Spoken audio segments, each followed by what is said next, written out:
Il y a aujourd'hui donc beaucoup à explorer pour la petite enfance, sur tous les plans, à la fois sur le plan de la reconquête par exemple d'un quartier à travers les choix architecturaux qui sont faits pour les crèches, à la fois sur l'égalité homme-femme, sur l'adaptation au travail jetable, à l'aide qu'on peut faire aux salariés qui travaillent sur des horaires atypiques, par exemple en les aidant à faire face à leur situation de précarité. Il y a des initiatives aujourd'hui comme des crèches à domicile à des coûts raisonnables soutenus par les pouvoirs publics.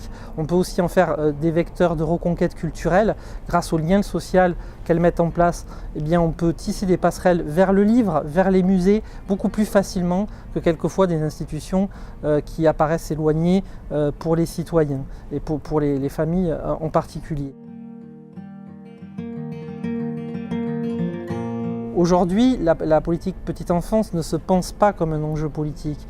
Or, elle met en avant des questions politiques fondamentales, comme celle de la mixité sociale, qui est quelquefois évacuée et où il n'y a pas de transparence sur les admissions. Il y a un très fort enjeu de ce côté-là. Et dans mon livre, donc, la petite enfance dans la cour des grands, chez Duno, je fais des propositions de grilles de points et de systèmes de transparence et de démocratie consultative sur ces aspects-là.